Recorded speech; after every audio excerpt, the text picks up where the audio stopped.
My guest today is a true guitar nerd, in the best sense of that term. He recruited none other than Steve Vai and Joe Satriani for his new band. Or was it the other way around? I think the other way. Either way, Joe Satriani says he's the guitar player I wish I was. He's indeed highly versatile, always has an amazing sound, and is just truly a great player. Welcome to this episode. Thank you so much. Thorn. Thanks for having me. How are you doing? Oh, I'm really good. Yeah, really good. Yeah, it's nice to be here in the Netherlands. So, yeah. That must have been something, right? Like getting a call from either Joe or Steve or somebody in his surroundings, so to say. Yeah, it's amazing. Yeah, for sure. You know, it's not lost on me. These are two of my heroes, you know, from growing up, and I spent plenty of time. There's a picture of me in my high school yearbook playing in the auditorium at my high school at like a lunchtime concert. And I'm playing Satch Boogie in that picture. Nice. And I would have been about 17 or 16 years old. Mm-hmm. I was a fan, you know, going way back of Joe and certainly of Steve. You know, both these guys I followed. For me, certainly Eddie Van Halen, you know, Joe Satriani, Steve Vai, Eric Johnson, four of my big heroes from, especially, you know, late 80s into the 90s. I spent a lot of time listening to these guys and also learning, you know, from them. Yeah, what's the main thing you took? Because Joe and Steve are obviously different players, but what did you take from them? With Joe, I would say that if we were to use the song Always With Me, Always With You as an example, it's such a masterfully constructed instrumental guitar song. There's not a lot of people that seem to be able to pace themselves like him and pull in a listener for an entire song. You know, there's plenty of guitar players, especially these days in the kind of Instagram and social media culture, we see these quick 30-second or 45-second bits of shredding and crazy guitar feat, you know, but to hold someone's interest for an entire song and to have kind of an arc, that's the main thing that I learned from Joe. His craft, songwriting, you know, amazing guitar playing, but, you know, the guy can write a melody and he can write really interesting changes in kind of the classic, almost pop or pop rock sense, which is one of the reasons why he's one of the only guitar players that's ever had hit songs on the radio, you know, and that always blew me away about him. So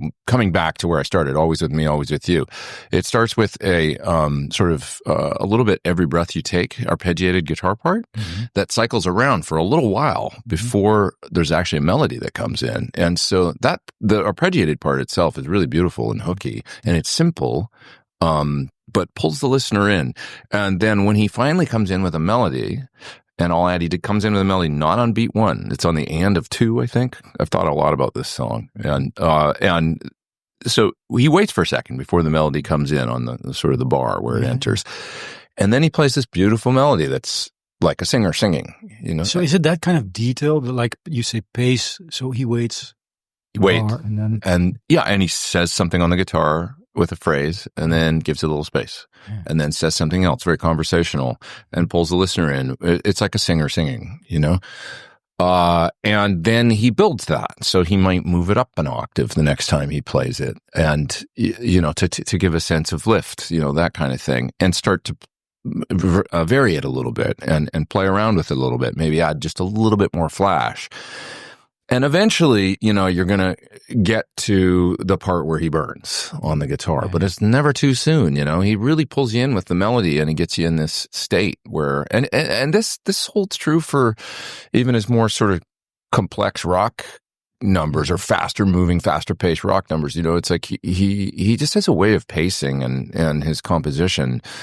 That's what really got me. I mean, obviously he's an amazing guitar player and technician on the guitar, but it's more than that. He's got so much more. So that's Joe, you know. And Steve. So Steve, I remember the Attitude song. You know, I remember Daily Roth, you know, Flexible. I had a copy of Flexible. I still have that same copy of Flexible on LP. And the Attitude song knocked me out because it's probably one of the first times I became aware of like odd meter of, you know, when I was a kid. I was maybe 10 years old when I was hearing that, or 11. I was like, oh, that's weird. That's cool, you know? And then I started investigating, you know, Zappa, and I was like, oh, he played with Zappa. That's interesting. And then the Crossroads movie and David Lee Roth and all that kind of happens around the same time. So here's this guy that just starts blowing my mind, you know, around that time. Obviously super versatile and kind of, you know, Van Halen was top of their game right then. Had the split with Roth, and Dave went off and did his own band and stuff. And of course he recruits Steve, and it's like, well, there's that guy I've been hearing about again. And then he played the Attitude song. And so then when that record comes out, it's a really great record. That first David Lee Roth solo album with the Eat Smile record with Steve and Billy Sheehan and Greg Bissonette and stuff. So I that was a big influence on me, that record. And I sat there and learned, you know, Going Crazy and Big Trouble and Ladies Night in Buffalo and all these songs, you know, learning note for note. But he kind of proves there's no boundaries, right? Yeah, well, he was obviously no boundaries, I would say. I mean, like, he was obviously so versatile. And I was hearing that all in a 2 or 3 year span. It's like, oh, he can do this and he can do that, and super clean tones and kind of, and there's a lot of humor in his playing too. Yeah, maybe the first guitar player I became aware of where it was like the, you know, like the laughing guitar on, and also delivery out of tune, like, yeah. Or sorry, on the single off of that's the song I was trying to think of, Yankee Rose, the laughing guitar at the beginning, like, is funny sounding, you know. And I was a kid, and I was like, he's got a lot of humor in it, so all those emotions, you know. And then of course Passion Warfare, you know, comes out later and becomes I think platinum album, if not multi-platinum album. It's a very popular album. But it's so sophisticated, you know, so he had this sophistication and layers and, like, you know, and it was really interesting to him, to hear him do his own thing, you know, with the solo records once he got into that phase of his career and stuff. So anyway, both these guys thought a lot about them, big influence, and spent a lot of time learning and studying. Can you tell me something about that call? Or was it a call? Was it an email? From Joe? Yeah. Yeah, so it was Joe that actually contacted me. So I had met Joe once very briefly, 2009 backstage at a show that we were both on. He was playing with Chickenfoot, his band, with Michael Anthony, Sammy Hagar. And we were on the same festival. I was with Chris Cornell. And I remember it was Michael Anthony's birthday, and we all ended up in the Chickenfoot dressing room, and we were all hanging out, and it was a really, really fun night. So I played with Chris Cornell. Chickenfoot played after us, I think, at some point. So that was the first time I got to say hello to him. And we had just finished our set, went back, and I remember shaking Joe's hand and just briefly meeting him because he was warming up. He was getting ready for the show. And so we had met then. And then a number of years later, probably maybe 4 or 5 years ago, we're contacting each other over DM occasionally. He would just ask me things like, hey, what do you think about Les Paul Customs? You know, what's your take on Les Paul Customs? Because I'm looking for a cool one right now and stuff. And just ask me questions about what I thought about certain guitars, and which I was honored about. It's like, oh, Joe's asking me questions, one of my heroes, you know, about guitars. And I would say, well, I think, you know, I've got one that's really cool. It's got a really deep rock tone, and it's got an ebony board like they do. And I think they sound a little different than, you know, rosewood board Les Pauls. And we would just talk about things like that, but just over DM. Mm-hmm. So we'd never really spoken. And then over DM, he contacted me and said, hey, I got a crazy idea. You got time for a phone call? And that's where the idea came up on the. So tell me, what, like? Well, he said he'd like to get together and have a face-to-face meeting with me and talk. And he mentioned that, you know, I'm going to do a record with Steve Vai, and you know, I'd like to put a band together for, you know, one band for the record and for a tour. And so he had floated that, the concept of it. So let's get together and talk about it. So we met up, and we had a great chat just about music and guitar and life and all kinds of things for a couple of hours. It was really, really nice. And we talked about Richie Blackmore for a while, and we talked about all kinds of things, you know, just guitar related. And he mentioned to me that the reason that he was contacting me and was interested in having me involved was because he'd listened to my second record. And he thought, upon listening to that album, he thought just sort of his take on me was that I understood rock guitar playing. Like, that's Pete Thorn too, right? That's Pete Thorn too. Yeah. Was that, you know, and, you know, I've learned a lot from Joe, like I say, and my composition style falls somewhere in the, because There's big one song influence. on your solo albums that reminds me a little bit of Satch Boogie. I'm bad at names. It's called Dirty Town. Okay, yeah. Direct drawing from Satch. It was kind of my ode to Satch Boogie as well as Hot for Teacher, and sort of the lack of that sort of boogie shuffle in modern. You hear a lot. You don't hear that kind of and it's fun. So I like that. So I thought I got to do one of those on my record. So that's where that came from. I heard it and I was like, that this must be. Has some relation with Joe. Yeah, but it's true. Right? And even the middle section of the song, I tried to not get too close to it, but the middle section of the song where it goes kind of halftime and opens up into a different feel and gets kind of spacey, he does that in Satch Boogie, where the bridge goes not blues, it's not blues rock, and I tried to get more sort of modal and spacey and a little bit more atmospheric and stuff, and then somehow bust back into the double time thing. So that is indeed where that came from. So he must have heard that and gone, this guy maybe understands where I was coming from when I was doing Satch Boogie, etc. So, so a big part of the gig, I think, is doing things that he did rhythm guitar wise. For instance, on certain songs that he recorded and became well known for. So, I think it makes sense to me that he would want somebody that was rooted in that. Like the way you play eighth notes or whatever and mute and that kind of thing, that he would want that behind, like something close to what he had done on the record, in the spirit and intention and tone and everything like that. So I think that's a big part of why he contacted me. Steve, I've met a number of times over the years, under different circumstances and run into and stuff. So I've spoken to him quite a bit more over the years. And he's always a lovely guy, and just, I'll say about Steve, one of the greatest things about him is that have you ever met him before? Yeah, twice. Yeah.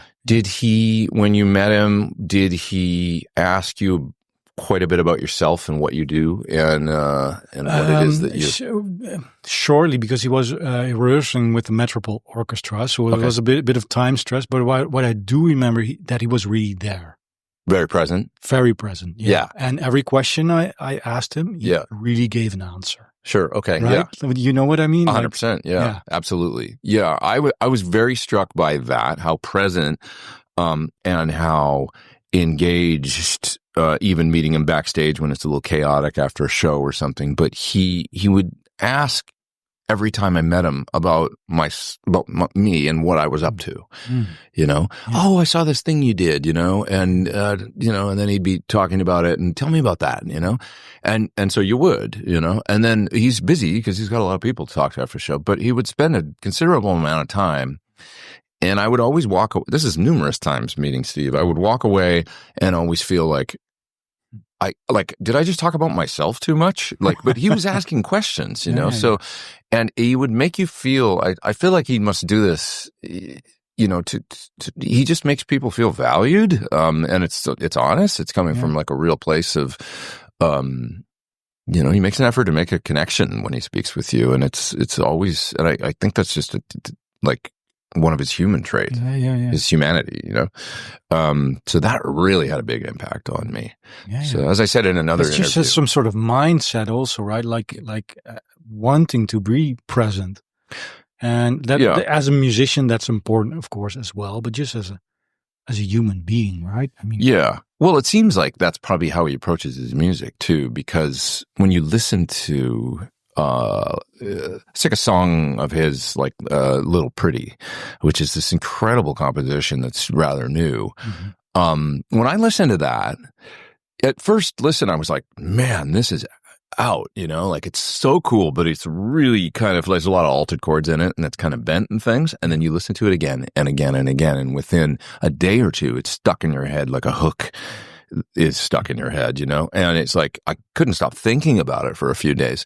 And then I thought, what it must have taken to get there to compose something like that. That was so kind of, it's just really reaching, in a great way. Like there's not phoning it in compositionally at all. And then, so when we talk about being present, like how present does he have to be to write something like that? What's going to come next? Where do I want to go from here? Then what am I going to play over this section? And, it's an amazing piece of music. So I think about that with how he approaches his work. I remember one thing he mentioned during an interview I had with him, and that always stuck with me, that I found very interesting, is that he embraces mistakes, so to say. So he records improvisations, and where it goes wrong, he's like, there's something interesting there. And I'm going to enhance that. I'm going to make it bigger. And then it's something new.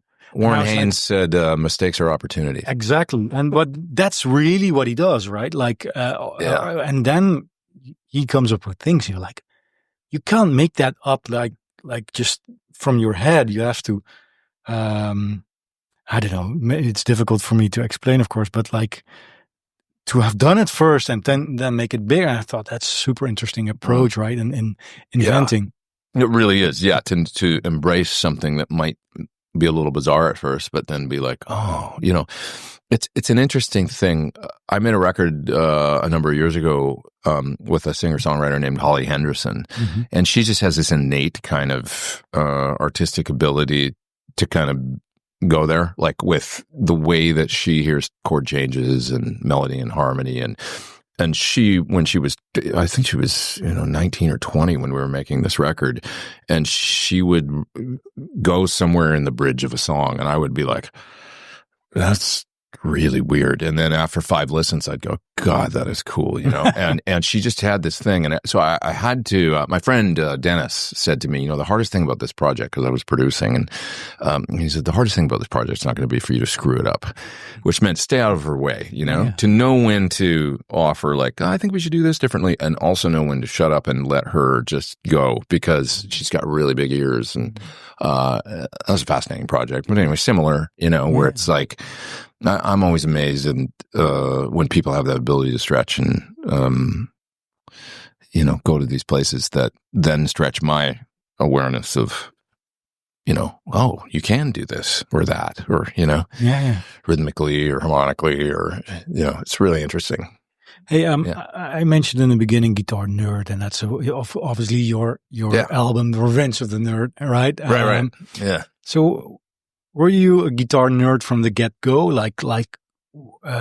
Did the guitar put its hooks in you right away, or kind of? Yeah. Yeah. Within a relatively short period of time of me picking it up, I would say within 6 months or so, I was getting really like OFM a thing.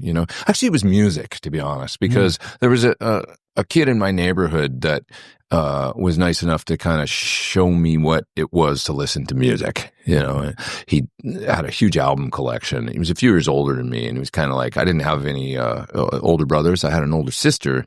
She also had an impact on me musically, but I'll say it was this other fella that kind of was like, all right, you want to listen to music? Here, come on over, and we'll put this record on. Here's the record jacket, because this was back to LPs still. I mean, CDs were just coming out around the time I started listening to music.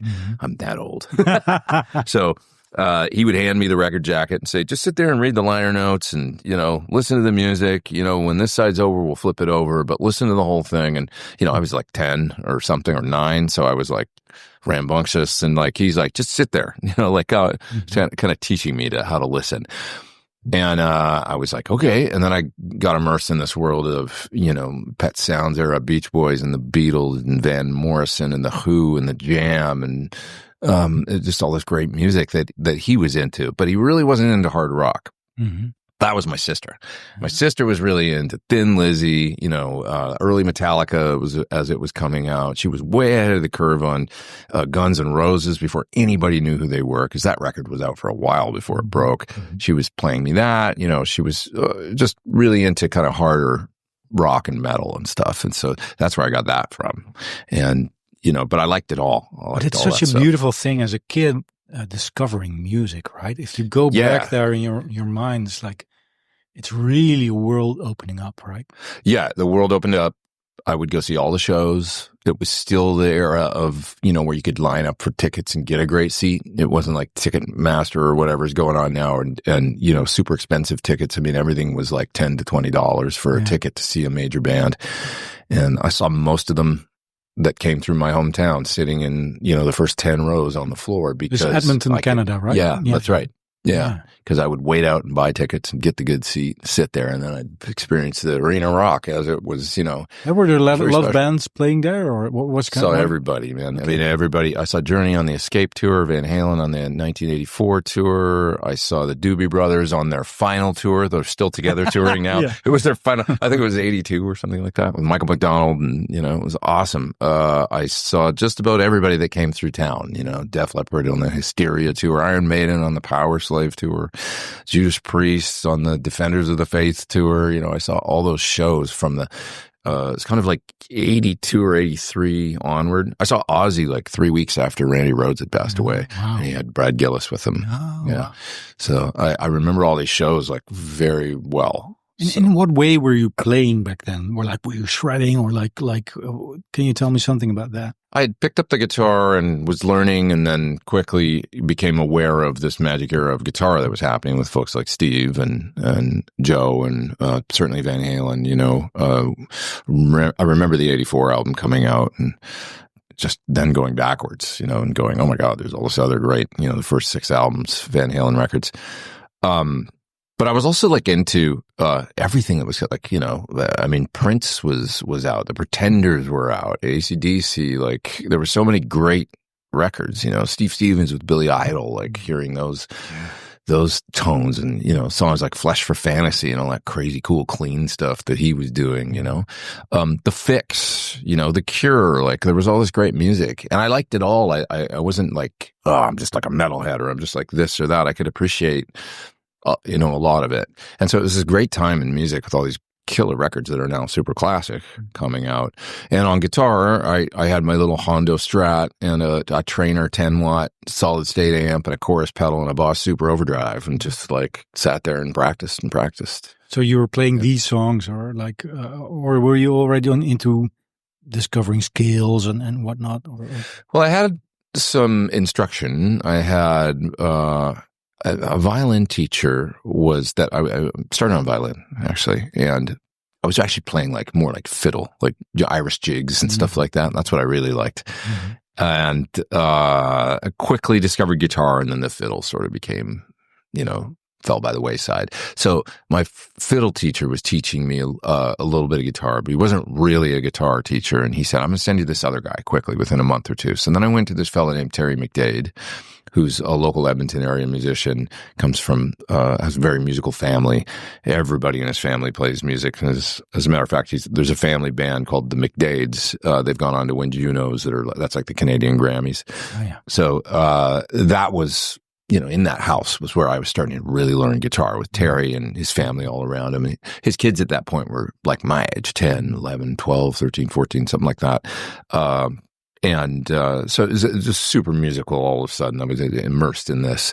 I went to him for lessons for a few years, and then he sent me to a fellow named Brian Hughes, who's gone on to be a terrific jazz guitar player with his own jazz career and stuff, but also play with people like Lorena McKinnett, who's a Celtic harpist, and he's gone on to do great things. And so he was teaching me guitar for a number of years. So yeah, scales and modes, and also I would just bring them songs on cassette or something, say, can you teach me what's going on here?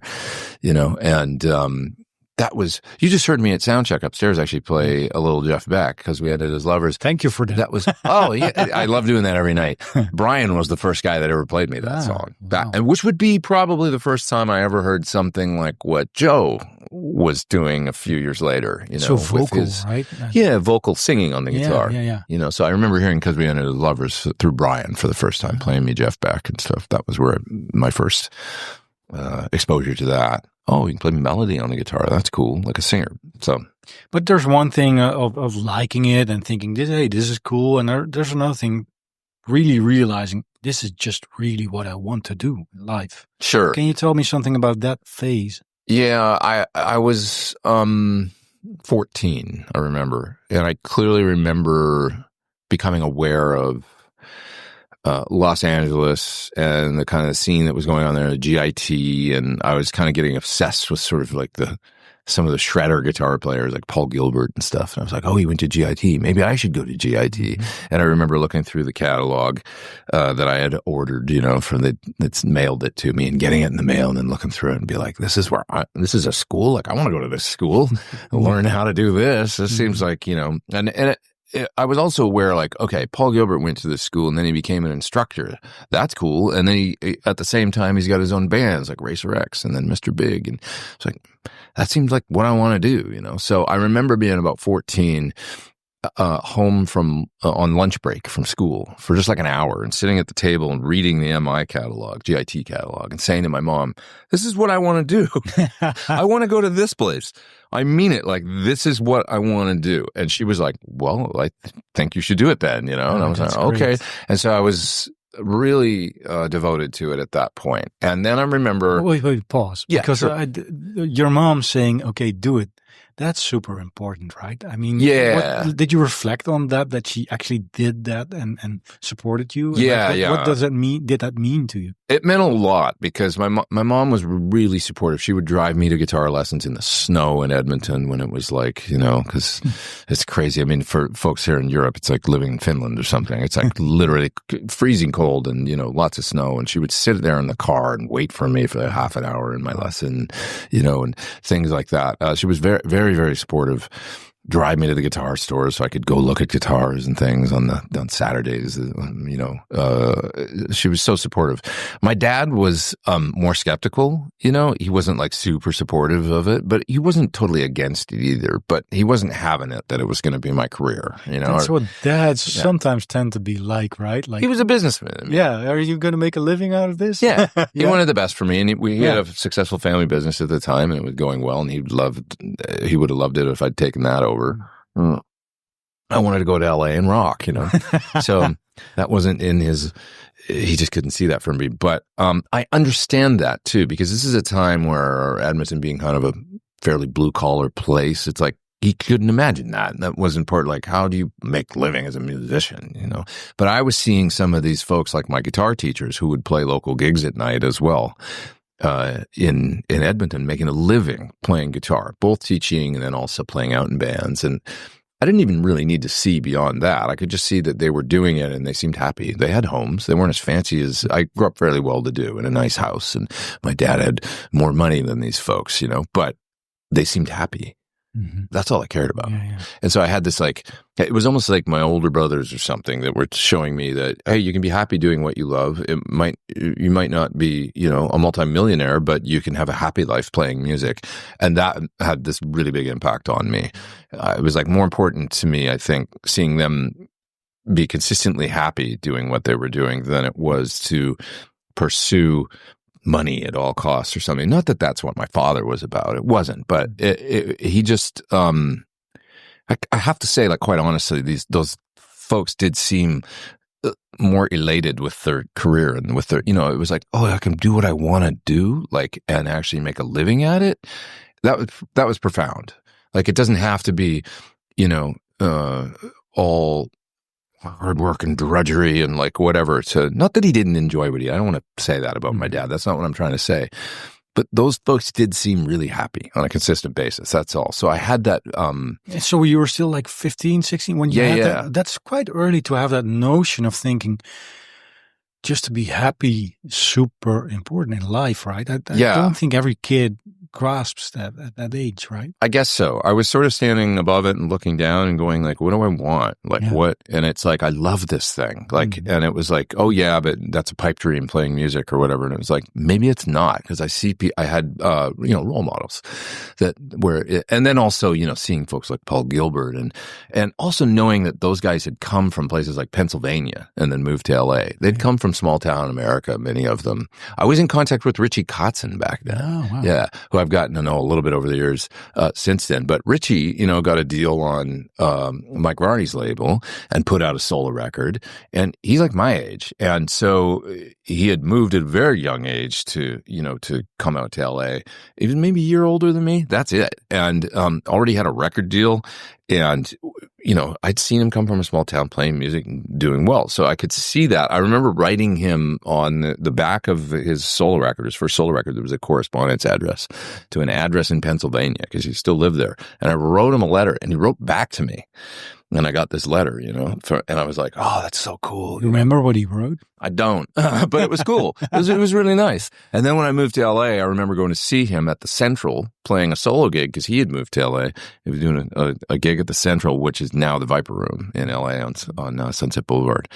So I remember going down and seeing him and it was all falling in line where it all made sense to me that if I just worked hard, really hard, like these guys did, that I could make a go at this and make it work, and I had role models and I could see it like with the clarity that maybe when you're naive and young, all the other roadblocks and things that could go wrong and things, or you'd follow, go down a wrong path or whatever. It just seemed to me like I could just see it. Like if I just do this, I can be one of these guys, But it seems you weren't insecure of that, right? I mean, a lot of kids, just the idea of going to LA, it's a scary thought, right? Like, whoa.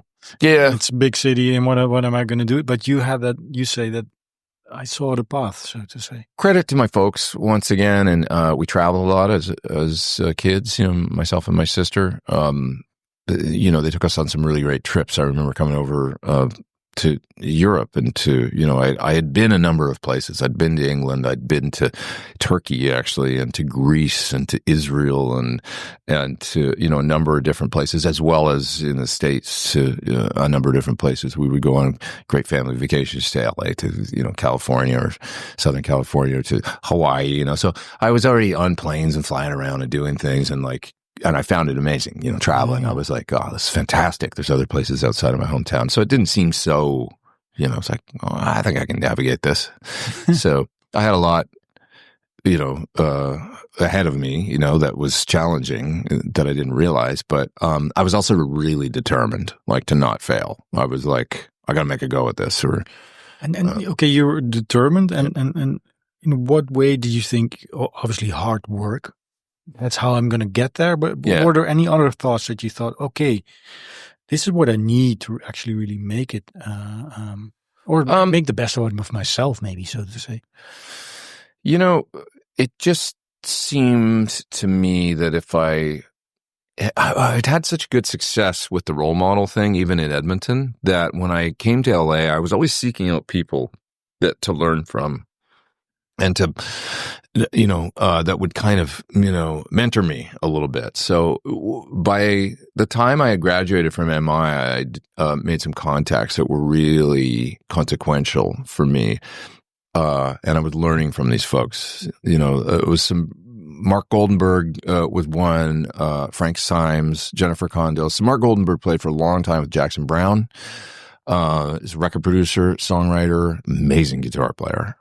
And so I was seeing him. Frank Symes was Don Henley's musical director at the time. He'd also played with Stevie Nicks, Warren Zevon, a number of different people. He did the Mick Jagger Wandering Spirit album right around the time I met him. I was like, I think I'm in the right circle hanging out with these people, and I was 19 or 20. But did you have an idea where you wanted to go as a musician? Like I want to make solo albums. I want to be that kind of guy, or what I wanted to be in a band with as a member. That seemed like the best thing, like to be in a band where I could write and because I loved writing and I loved recording and being a part of a project. The sort of the sideman thing that I ended up in wasn't till a number of years later. So initially it was the band thing. And everybody wanted to be in a band, I think, back in the 80s and the 90s, it was like bands were cool. That was where it's at. But once you spend a certain number of years and maybe you do sign a record deal or maybe 2 or maybe 3 and you get in that van a number of times and, beat the street and go play gigs and travel around and you end up kind of back where you started a couple of years later, which is often the case with, at least the way it used to work, with record labels and stuff. Then you get to a certain age where you're like, maybe I should explore other things, you know? And that's where, hey, so-and-so is going on the road and they want to hire a guitar player. Are you interested? You know, and then I would go, well, let's try that. Oh, they're on a tour bus? That's nice. I've never done that before. And you make a weekly salary, and it's kind of similar to like being in a band, except you're just sort of not the decision maker. You know, it's more of a job. But there's a lot of the perks, you know, where you get to perform music and travel and all this kind of. So I fell into that, you know, and in between being in original bands and, you know, signing deals, because I was in a number of bands. This is all way pre-YouTube and things where people got to know me. I'd had about 3 or 4 different signed bands I was in with record deals, gotten in the van, traveled all over America and Canada, sometimes to Europe, and done that, you know, and yeah, like with most of those projects, the majority of those projects, you know, they end up ending without anybody really maybe hearing about them. Or a small following, and then it falls apart. And, you know, that's the case often. You can all look it up, probably, right? Yeah. Oh, yeah. I was in a band called 40 Foot Echo that had a deal on Hollywood Records. I was in a band called Sparkler that had a deal on, it was a subsidiary of Giant Records. You know, a number of these groups I was in, and it just, you know, is something that I think that if you can come out of and garner experience from, you can still go on and have a great career in music and just learn from it. You know, some people might have one of those experiences and then just get disillusioned by the music industry. But for me, it was just like, well, I can just go on to the next thing. You know, one of the great things about being in a band like that doesn't go anywhere is that generally the record label drops you and then you're free to go. The worst thing is when they would hold on to an artist and say, oh, we don't hear a hit, but go back and write some more. And then they'd keep you for another 6 months and then another, and you know, and it just, those kinds of experiences will leave musicians disillusioned, you know, I think. So, but was it in the back of your head because your first solo album came? You were already in your 40s. Am I correct or not? Just about. If I wasn't, I was. It was 2011. So yeah, I was about 40. Yeah, when it came. I was actually. I remember I turned 40. Okay. Around the same week when it came out. I think. Now that you mention it, because I was in Costa Rica. And that was my 40th birthday, and that was right when the record came out. So what did that mean to you? Because you could say it's relatively late in your career to release your first solo album, right? But you had the urge of doing it. So can you tell me what did that mean at that point in your career to release that? It was such a relief and a landmark for me. So the whole guitar nerd thing was, if you've seen the cover, you know, it's me as a little kid with like goofy thick glasses on, because I've always had bad eyes, and and you know, with a bad haircut and everything. And it was just kind of almost like I was reflecting on actually some of the stuff I just spoke about, being in bands, trying to get record deals. There's a lot of sort of pleasing that goes on where you're like, you know, trying to get a deal with somebody. Because back then there was these gatekeepers. It was like you had to have a good lawyer, you had to have a good manager, and then that would get you to the next stage where they'd get labels interested, you know, and then maybe a label wanted to sign your band, and maybe not, but you were like doing these almost auditions, you know, showcases for record labels. Where they'd come see you play. That happened. I was in a band called Snapdragon that was this close to signing a great big, $300,000 deal or whatever on RCA Records in like 1999 or 98. And it fell apart. We literally went to New York City. They flew us out there to play for the whole label and stuff. And that's when like the president saw us and was like, I don't think so. We had it in the bag. The VP of A&R was like, I'm signing you guys. This is it. Like, you know, I just want to show you to the label. Something happened in New York where it just didn't come together. So it was like all these close calls where, you know, you're up there like a performing monkey or something on stage. You're not jumping in control. I can imagine you feel. Yeah, it's like you always there were these gatekeepers that had to decide, and they're looking for something that was wrong, not right. You know, it'd be like, well, why shouldn't we sign this band? Or is, you know, like. And it was just so, it could, like I say, it could be kind of disheartening and stuff. So and you know, dressing cool, and are the songs cool? And were you disheartened sometimes? Like you really thought like, whoa. Well, after that experience, that was a tough one because we were so close. And that was after a number of other times of being that close, you know, where I thought next year is going to be different. This is going to be great. We're just going to get past this hurdle, and then, you know, we're going to be upwards and onwards. Mm-hmm. And then it just wouldn't happen. And so to do Guitar Nerd was me putting, I mentioned the cover, it was me putting the silliest picture of myself on the cover that I possibly could. The most honest picture. Here's me, 11 years old with my first guitar at Sears Photo Studio. You know, hey mom, can I take my guitar? We're going to take family photos. You know, can I take my guitar and do a photo shoot?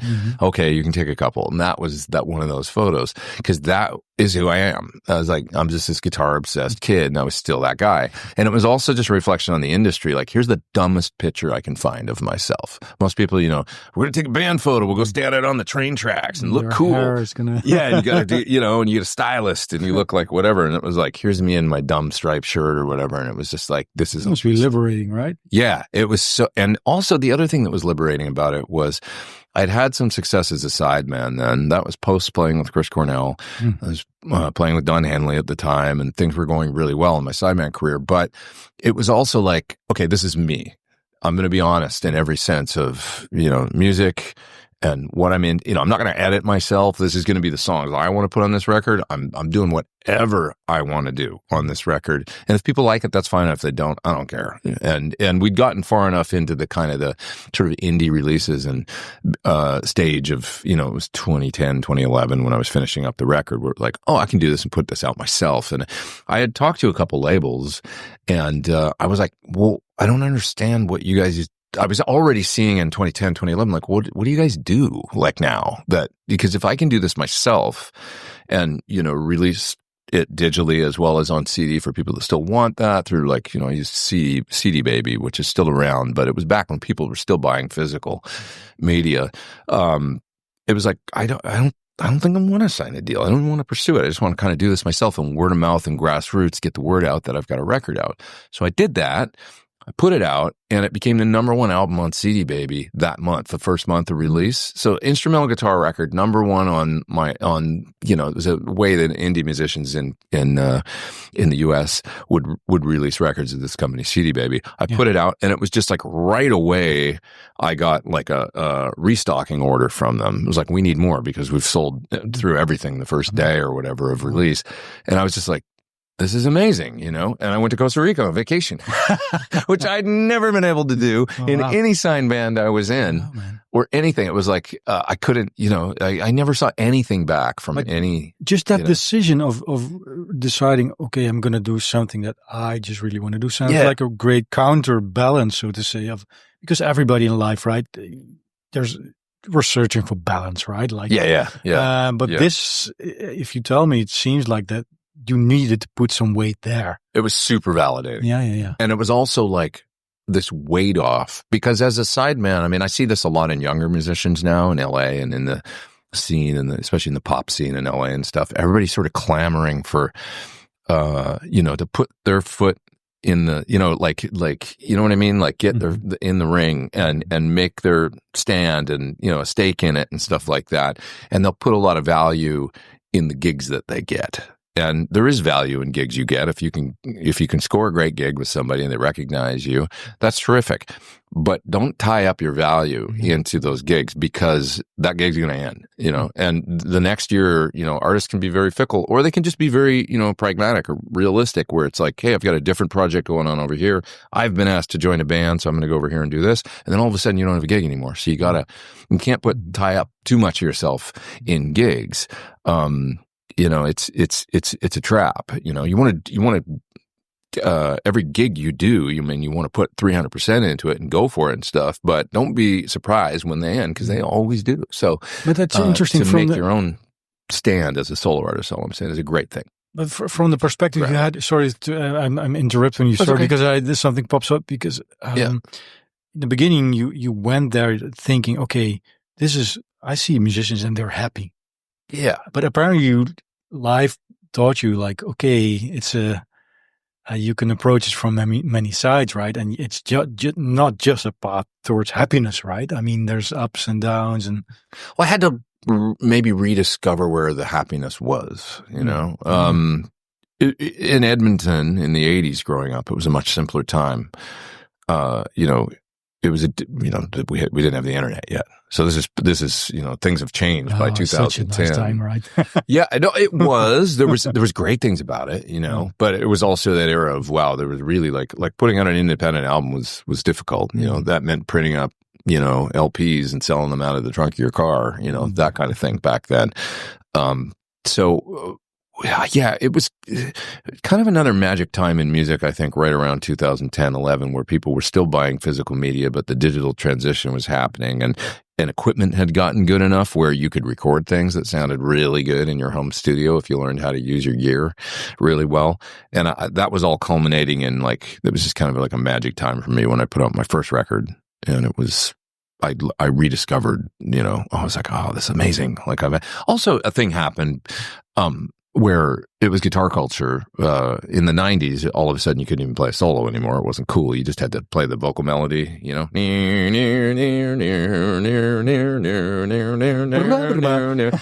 you couldn't do that. Couldn't do that. Be like, stop. Producer would be like, don't do that. So I sort of fell out of the,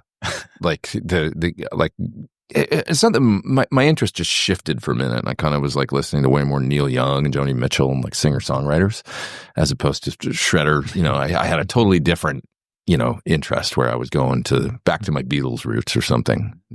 And around the time I discovered, I'm still interested in rock guitar, and this is my roots too. That I kind of had a rediscovering of that. And it was Steve Stevens put out a solo album around 2008 called Memory Crash, and it was great because it was he wasn't just shredding on it. He's such a great musician and songwriter. He was compositions were really cool, and it was fun, that record. And I thought, I could do this. I could do a record like this. This is cool, And it was just if he can do it, I can do it. I'll try my hardest to make a record, and it'll be my inspiration, And so all that was helping me find the fun in kind of rock guitar again around that time. Yeah. So that second album came out a few years later. Now it's been a while that you released this. Yeah, it's time for another one. Yeah. Yeah, definitely time for is that just an idea, or is that really an idea that you...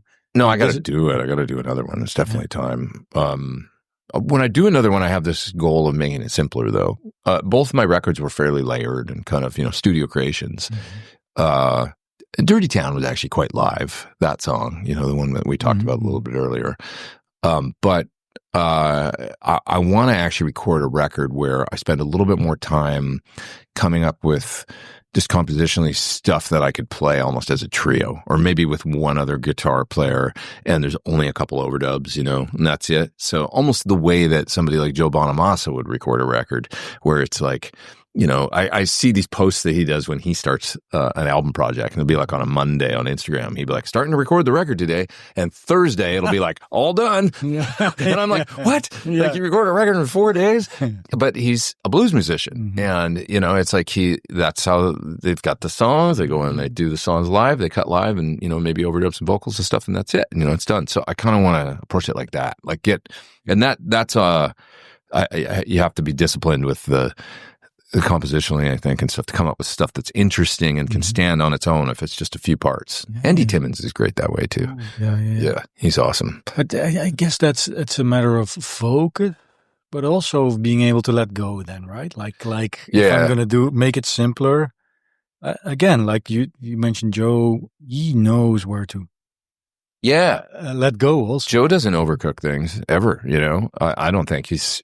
There's a number of songs because now I've been listening to a lot and going back and listening, of course, where it's this is really lead guitar, maybe stereo, double tracked rhythm guitars, and that's about it. There's never too much going on, So that's your, in a way, an idea you have: drums, bass, guitar. A little bit, yeah. I love Joe's. One of my favorite records by him is the Extremist record, and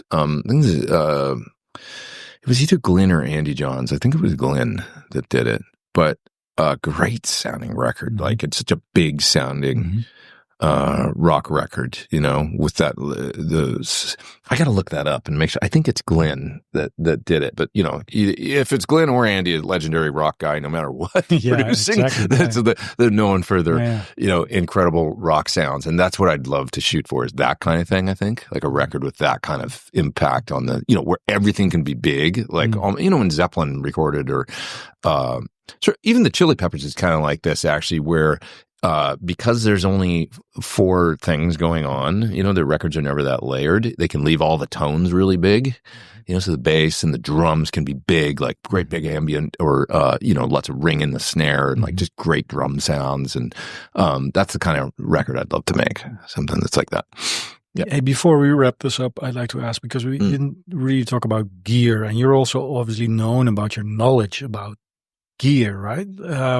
Was that also from the get-go, like, because there's the music, right? Like, I want to play this and that, but also, how can I make it sound really good? So can you tell me something? How did that evolve? Right away from the get-go, I was interested. I mean, when I got my first guitar, I think one of the first things I did was kind of take it apart to figure out, like literally like pop the neck off and like, how's this work, and take the pickguard off. Oh, this is where the volume pots are and stuff I see underneath here. I was always fascinated in that stuff, just to kind of the nuts and bolts of it. And then also guitar sounds. And it was a magic era of guitar sounds. I've been doing a series of clinics at some stores in the U.S., as well as went over to Japan and did some recently, all about guitar sounds. And, kind of my fascination with guitar tone. One of the things I play in the clinic is a bit of Owner of a Lonely Heart, Trevor Rabin.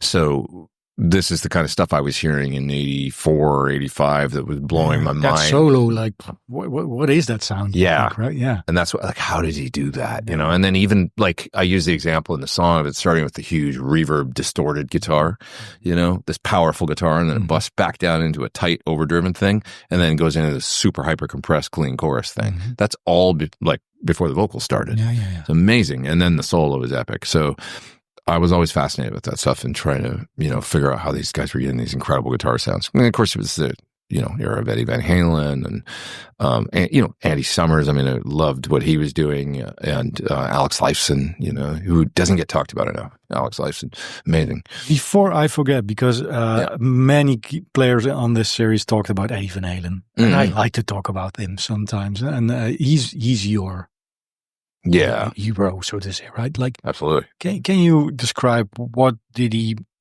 mean to you, not just as a musician, but just also as a human being? Well, so he just seemed like, first of all, he was like the happiest guy in the world playing this amazing stuff on guitar. So like from the get-go, seeing him in, like I said, I saw the 84 tour. It just blew my mind, just this like superhero of guitar up there on stage. I was in third row on the floor watching him. Like, it was so loud I couldn't even tell what song when they started. It was Unchained, but I was right in front of the PA and I was like, oh my God, it's like the world's ending, and it sounded, and he's up there smiling and, just looking like he's having the greatest time ever.